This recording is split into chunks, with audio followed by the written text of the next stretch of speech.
All right, Julie, so we started yesterday talking about, and the topic was don't assume. Indeed, don't assume. So if you missed the first, I think, 4 points, then get caught up with yesterday's podcast. Starting with point number 5, don't assume that they, in this case, buyers, can actually close the appraisal gap. So many transactions are falling apart because buyers were willing to do what it took and would say, yeah, we'll make up the difference in cash with the appraisal gap if that's what happens. And the agent either didn't put a cap to it or they did, but they didn't check that the buyer could actually hack it. And they all wanted to believe it would only be off by $5,000. It comes in at $25,000 off. Buyer can't handle it. They back out. They lose their earnest money. They get pissed at their agent. The listing agent wants to sue, the seller wants to sue everybody because after all, the buyer agreed to it in the contract, but couldn't actually follow through. Now, I see this not so much from the coaching calls from our agents, because we've coached them to at least put a cap on it or not do it if your buyer can't handle it. But I also read mortgage lender blogs and things like that. And I see what they're complaining about. And that's one of the biggest things that they say is killing deals right now. Well, it's also kind of scary too, because I'm trying to remember which coaching client it was.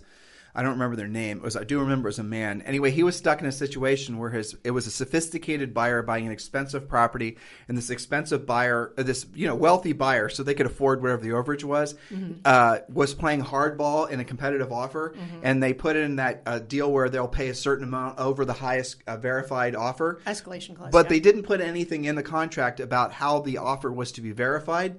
So what happened was the seller, equally as sophisticated and wealthy, figured, well, what the hell? My highest verified offer is now $1 million over. So then they send, well, the list price was $3 million, and now we got $1 million offer over. So now you're obligated to pay, $1.1 million over our original list price. And the buyer's agent did not actually write into the contract how the seller or the seller's agent was going to prove that they had received another verified offer. And so that buyer was then obligated to pay that much over, even though as the smoke cleared, it did seem that the seller and the seller's agent may have outplayed and took advantage of the lack of clarity in the offer from the buyer's agent.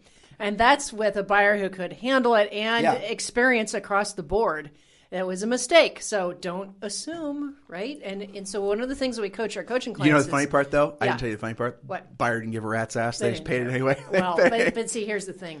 They were glad they had the house. That's right. And that's not going to happen every time, because that was an upper end deal with sophisticated buyers that had the cash to spend.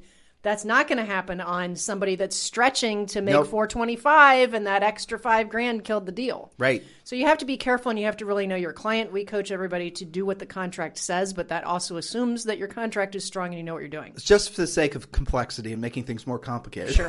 Why not? Right? Why not, right? So there is on the normal price ranges when they're stuck in a situation where they have to be competitive and offer over asking, because a smart listing agent is pricing a house so that they will receive multiple offers. Yep. Even an overpriced house in this crazy market is receiving multiple offers. Indeed. So one of the angles that we coach some of our agents to do, and again, we're not brokers, we're not lawyers, we're not anyway, we're just your friendly real estate coaches.